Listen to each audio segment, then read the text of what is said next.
been like 4 months.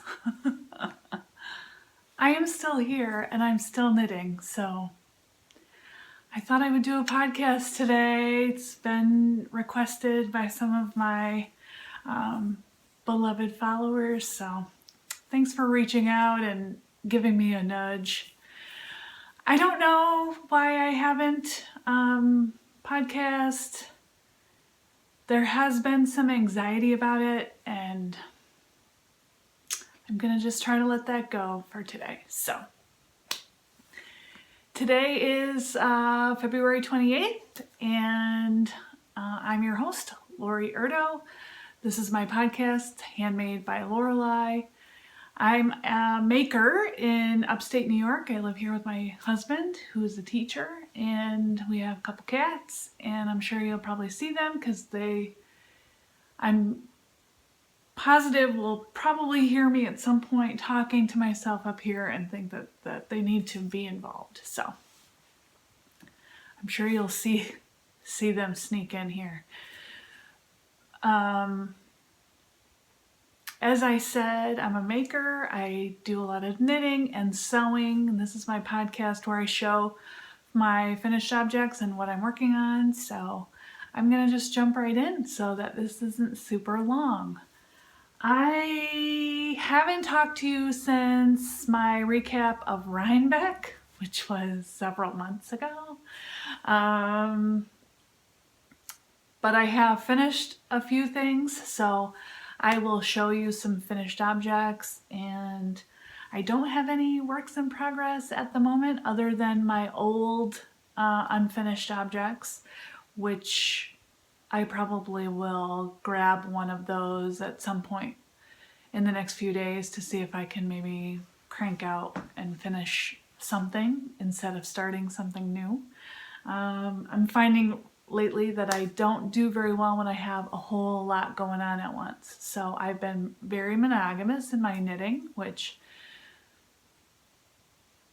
has been okay because it means I'm finishing things. Which reminds me, I forgot to grab my mittens. So when I talk about those, I think I'll just insert a picture because I don't feel like going downstairs. So let's see. I just will go over my finished objects first, and I have no show notes or anything, so I actually didn't even bring my laptop up here, so I'm just gonna try to wing it as far as the details of these. But just know that you can find me on Ravelry at Lorelei Erdo, and I keep very good notes there on my projects. So this is my most recently finished object. Oh, first I'll talk about what I'm wearing. This is the Campside shawl by Alicia Plummer. I think that's right. Oh my gosh. I should have brought notes up. And the yarn I used for this is Knit Picks Swish DK in the Dove Heather colorway. I'm not gonna take it off, you know what I mean? It's a triangular shawl, it's nothing great. It is great. I wear it all the time actually, but it's not, you can get the gist of it, is what I'm saying. This is my newest shawl. Which way is the front? This way is the front. It's kind of a long, really long shawl. It's called Long Shadows. I'll put the designer on the screen here for you because it's escaping me. And I use Brooklyn Tweed Loft for this. And the ivory color is Fossil, and the dark stripe is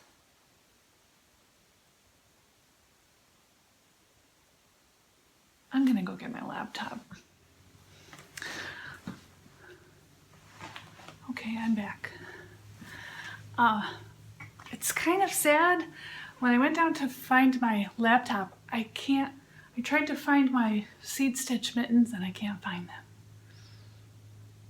That makes me really sad.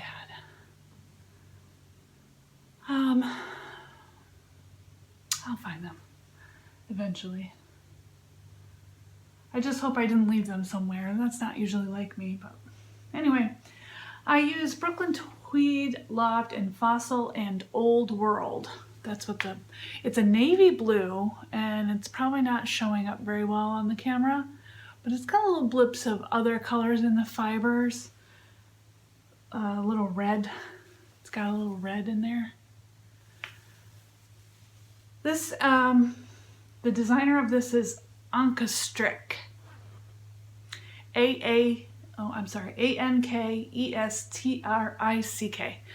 I don't know exactly how to pronounce that, but it's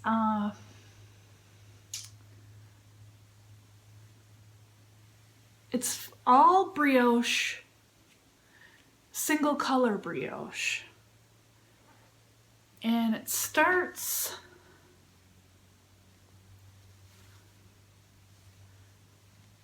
here. This is where I started, and so it features lots of short rows, and it ended up being really long.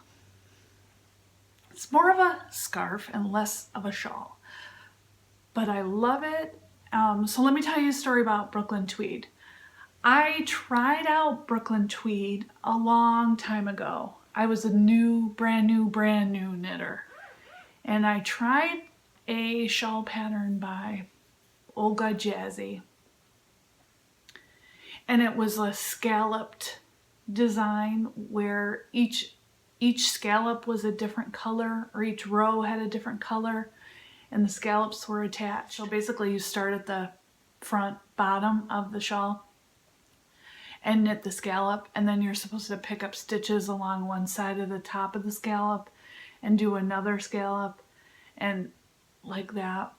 So I got the first scallop done, and literally it was like this big because my gauge was so tight. I had a hell of a time. I was using, I think, a size 2 or 3 needle with this fingering weight yarn, which I think this is much more like a sport weight in my opinion. Comparing it to sock yarn, it's really much fluffier. I don't know how to describe it, but at that point I was like, I don't like this yarn, you know, and for some reason it just didn't occur to me that it was more because I was not skilled enough to knit with it. So now I've got 4 years of knitting under my belt, and I thought, I'm gonna give it a shot again. Well, I'm glad I did, because wow, now I know why everybody fawns over this yarn. It's really, really nice to knit with. My gauge obviously is a lot better nowadays, and it lends itself better to this type of yarn. I didn't have any problem with it breaking. It's really soft, and after blocking it's even softer. Like this, I wore it around my neck all day at work yesterday, and it was wonderful. It's so warm. Now I get it, you guys. I get it. I get why it's awesome. It's really awesome, and it would be a nice sweater, I have to say. I'm not really a sweater knitter currently. I'm not into knitting sweaters, but I can see where that would be appealing.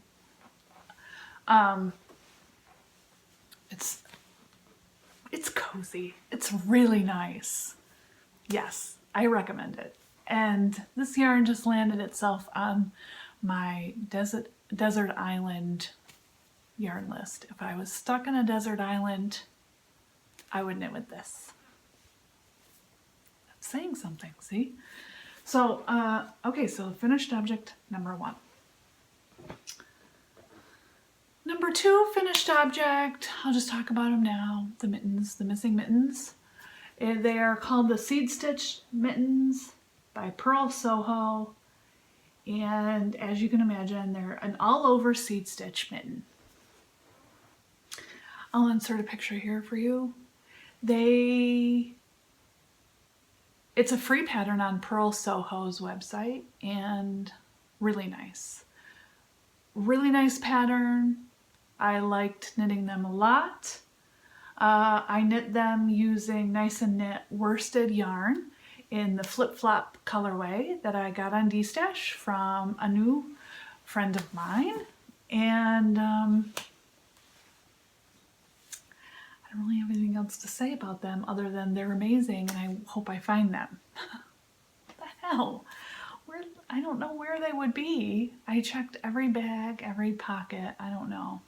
Anyway, I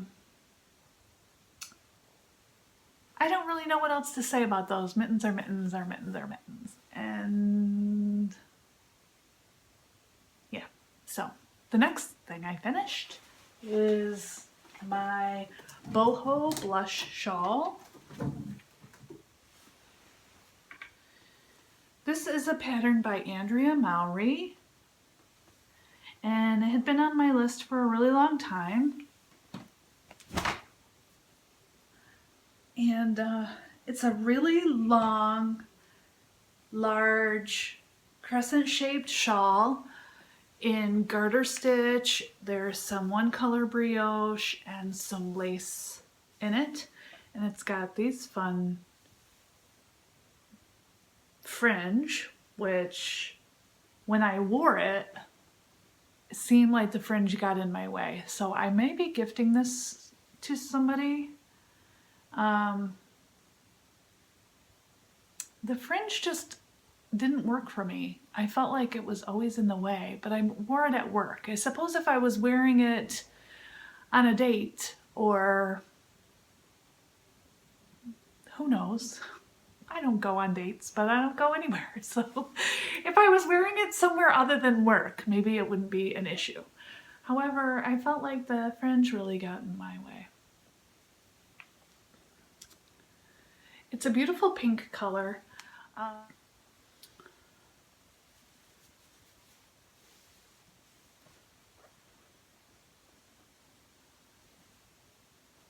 It's a single ply. I love the color. It's not showing up very well on the video, but it's just like it's much warmer than it's showing here.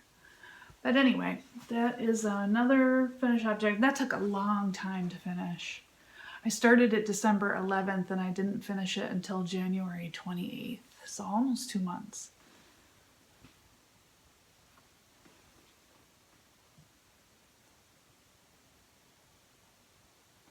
Another thing I have been knitting that I only brought one of the two up here is a sock head hat.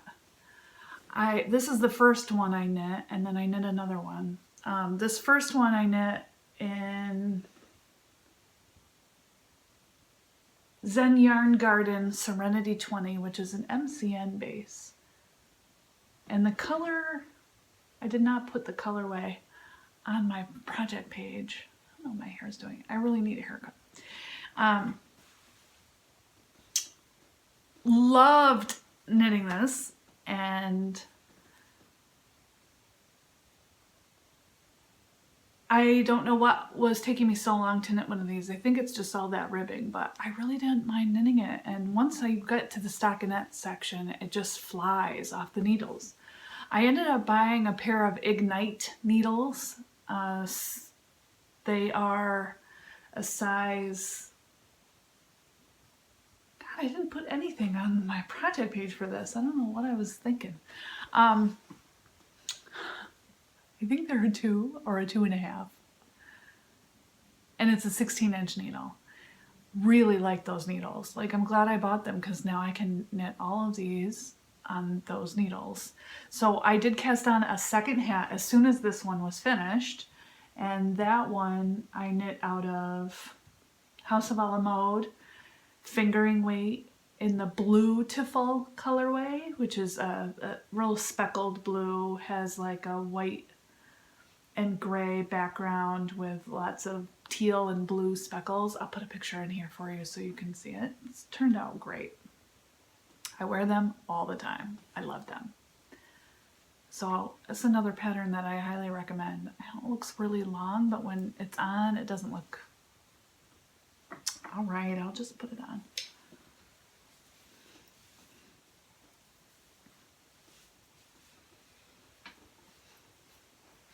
Does have some slouch, but I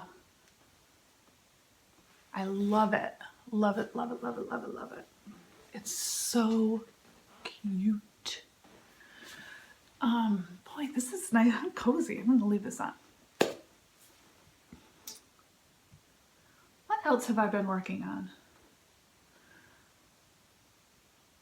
I can't show you the cowl I made for my brother-in-law, but I made him a cowl for Christmas using Plucky Knitter MCN Aran Weight yarn in a blue color.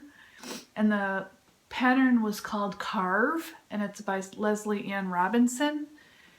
I'll insert a picture here. It's not a great picture, but I think this was pre-blocked too, this picture.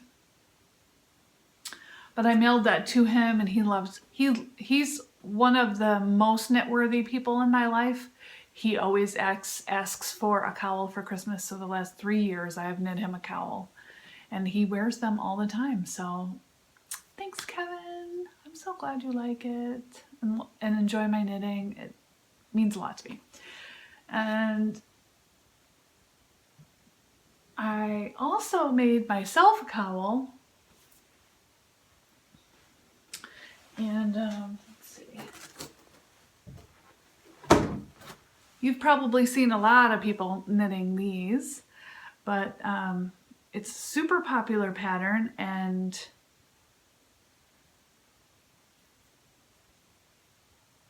rightly so. It's amazing. So I made the Shift Cowl by Andrea Mowry. I wear this so much. So the cowl pattern calls for you to use spin cycle yarns, and that yarn runs about $36 a skein, I want to guess. It's out of my budget, that's the bottom line. So I decided to instead use leftover sock yarns held together. So this is just all scrap sock yarn from my stash, and I just held 2 strands together for each section. And I'm not going to go over all of them because I don't even think I kept those kinds of notes, but you knit it flat and then seam it up the back. And I will put this on for you.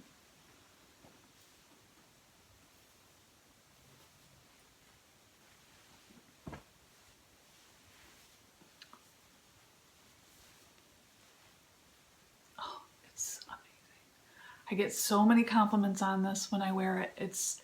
I want to knit another one, definitely. And I'm really excited about it. I can't wait. It's a really enjoyable knit. If you like slip stitches, this is right up your alley. It's just super simple, very fast. And I don't know what it is about knitting with 2 yarns held together, but I love it. What else do I have to say about that? Anything? I don't think so. My favorite yarn that I used in this is from Fiber for the People, and it was it has a stellina in it. It's kind of in this section here, and it's hard to even see it. I don't think you'll be able to.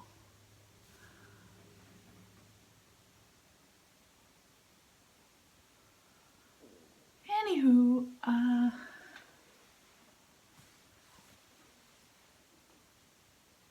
those are all my finished objects. As I mentioned before, I don't really have anything that I'm currently working on because I just finished that Long Shadows shawl, so I'm in that weird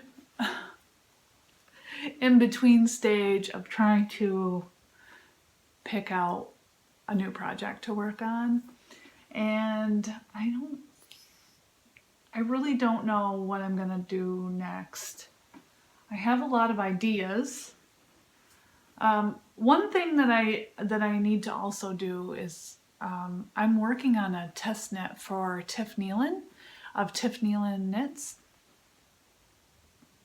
She is a beautiful Instagram poster, knitting designer, and she's been working on a hat called the Nico, and I signed up to test knit this hat. The brim of the hat is herringbone. It's the first time I've knit it. I got through all of the brim. Unfortunately, the hat was way too small. So I conversed with her a little bit back and forth on email and came to the conclusion that I should re-knit it again at a larger size, because I can't really go up a needle size. I don't have the needles available to me. The set that I'm using is a wood set, and it's from Knitter's Pride. And there are small needles specifically for things like hats. And it only goes up to a size 10, I believe. Anyway, I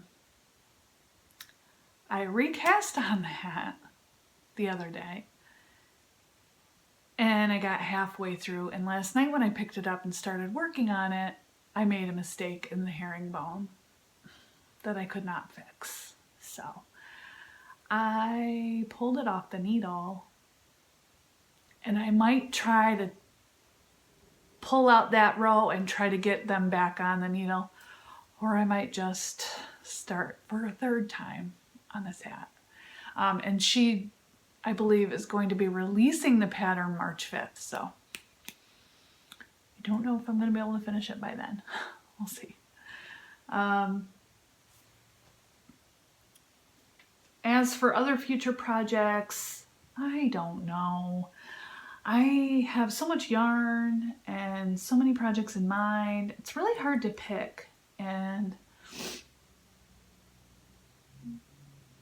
I'm trying to think more about what I want in my wardrobe. I know I knit a lot of shawls, but I feel like there's only so many shawls I can wear. But I'm not really wanting to knit sweater, but I do have sweater quantities of yarn, so I'm gonna have to either figure out a pattern that I can. The reason I don't want to knit a sweater is because I don't want that 2-month commitment. It's too long. It takes too long. I need a shorter project, 1 month max. So I'm thinking that maybe I will try to find shrug, like a shrug to knit. I also have some fingering weight yarn that would be great for a shrug.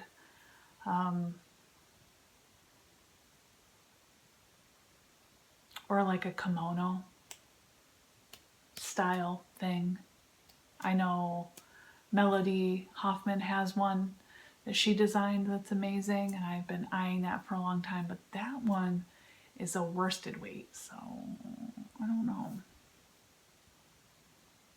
However, I do have Miss Babs Yowza that could work for that. It might be really pretty too. So that might be a good idea. I don't know. Anyway, before I talk about sewing, I'm going to talk a little bit more about a knitting tool that I recently acquired. My parents have been divorced since I was 19, and they don't generally go in on gifts for me. This year, my dad always asks me what I want for Christmas, and this year I told him that I wanted a new ball winder.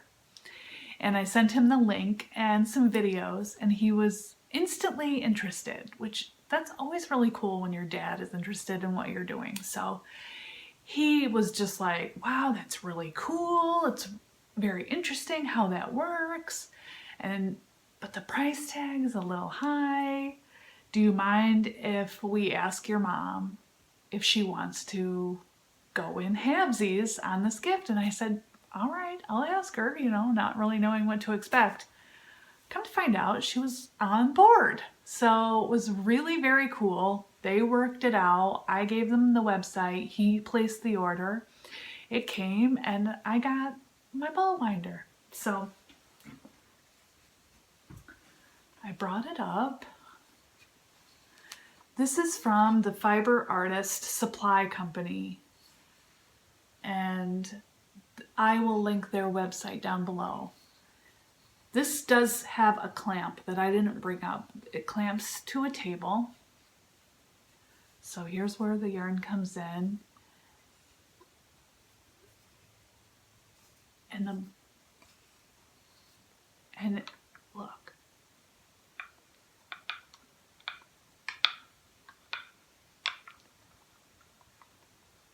It is so smooth and nice. I love it. I absolutely love this thing. So thank you, Mom and Dad, for this, because it's amazing. And I thought it was really cool that they bought this for me together. So I will cherish this for the rest of my life because this thing is awesome. I highly recommend this company. My parents had no trouble with the ordering of this, and it actually shipped very quickly. They also bought me an additional rubber, whatever this thing is called. I have no idea. And the instructions were great. All of the pieces are replaceable. You can buy all the replacement parts on their website. So definitely check out fiberartistsupply.com.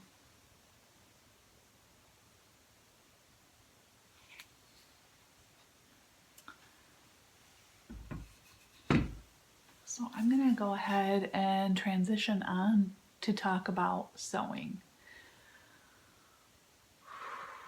I've been really obsessed with sewing lately. I brought one thing to show you.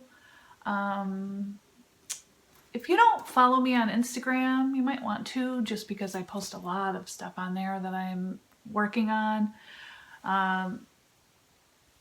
If you do follow me on Instagram, you probably already saw this, but this is one of the things I've recently made. It's a clutch. And the pattern was available on the, oh dear, I think it was, well, I'll look into it and I'll put it on the screen here. But there was a pattern for it. I think it was a free pattern for a clutch.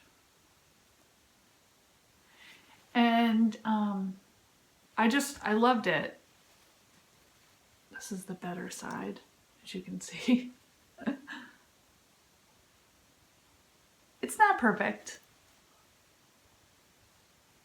In fact, it's imperfectly perfect. Perfectly imperfect. That's embroidered on my sewing machine, and it's so cool. I love that. I put a little tag on there, handmade by Lorelei. And the interior has rabbits.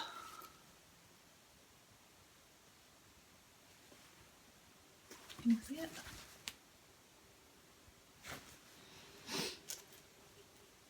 This was challenging. So you sew the strips and then you cut the sewn strips and reform them into this design. I did some quilting too, free motion quilting. And yeah, so I just am enjoying myself trying new things. I was thinking about this morning, like what's the opposite of perfectionist? That's me. I'm a non-perfectionist. I have average standards. I don't. The goal is not ever to be perfect. The goal is just to have something finished. I don't know. I don't know why I'm like that. I just don't get hung up on little perfect details. I do like the details. I like the overall look of something that is perfectly done. I have an appreciation for it. But I don't operate that way. I don't know why I'm even mentioning that, but I'm just not a perfectionist that way. I don't, even with jewelry making,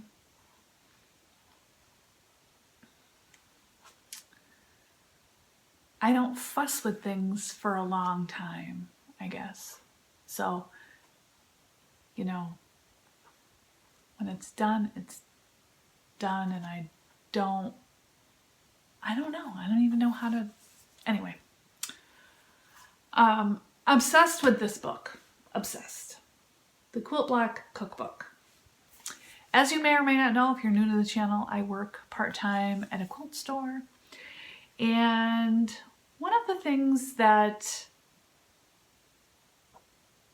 impedes me at work is when people come in asking for help with their quilting questions. I do come from a long line of quilters. My grandparents were quilters. My mother was a quilter. However, none of them really taught me the ropes. I've just been trying to learn a lot, and I've been learning a lot just by working at the store. My coworkers are amazing and very encouraging, and I've learned a lot from them. I've learned a lot from the people that take classes and come in and work in the store on their own projects. I've learned quite a bit. And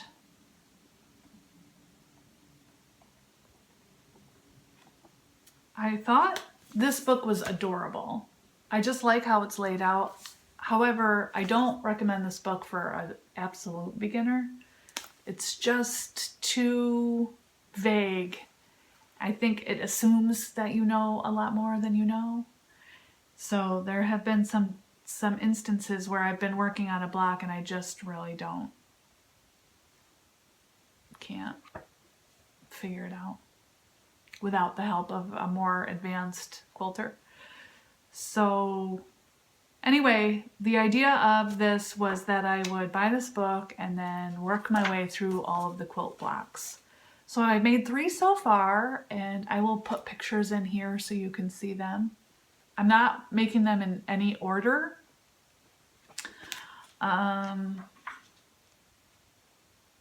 This is one of them that I made.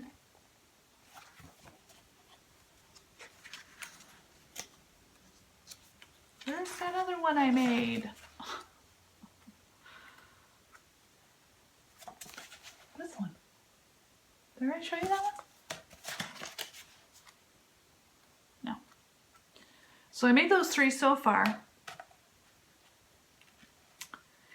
And what I didn't realize before I bought the book was that a lot of these blocks are made using a foundation paper piecing technique, which I had no idea how to do.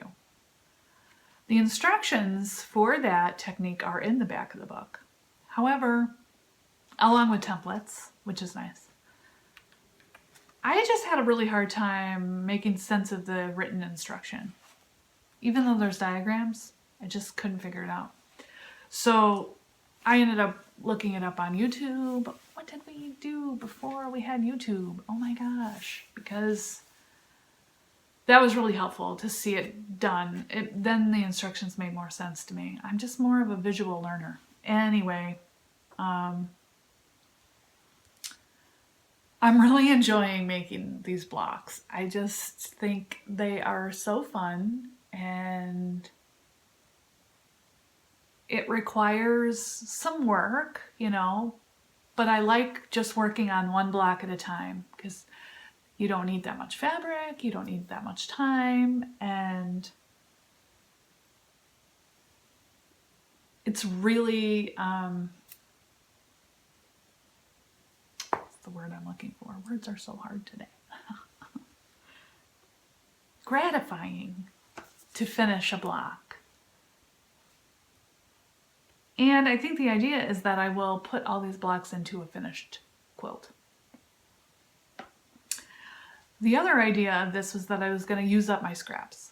And I have been doing that. However, the block I made yesterday, which was in this similar color palette, I'll put a picture up, but where's that picture? I saw it just a minute ago. Where can I find the pictures I want to show you when I want to show you them? This one. Oh, this one. What was I even saying about that? Oh, I used fabric from the store, so I mean, it wasn't technically from my stash. But overall, the piece, the finished piece will be, you know, scrappy kind of.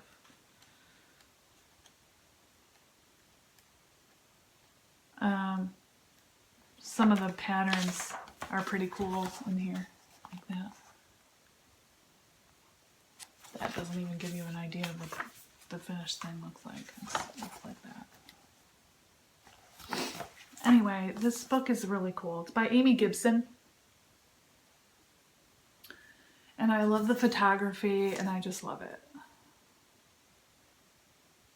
LuckySpool.com is the media company that published it, I think.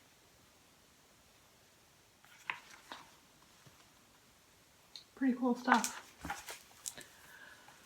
So, what else has been going on?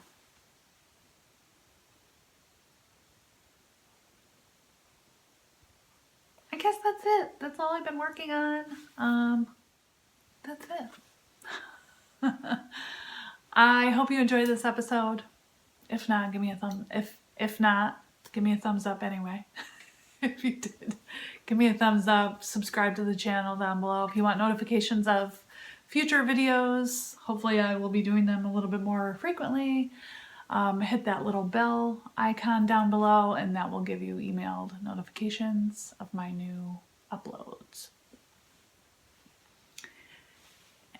If you're a returning viewer, welcome back. So happy to have you back. And if you're a brand new viewer, I hope you stick around because I love to have you. And of course, if you have any questions or comments, please feel free to leave them down below. And I will see you guys next time. Bye for now.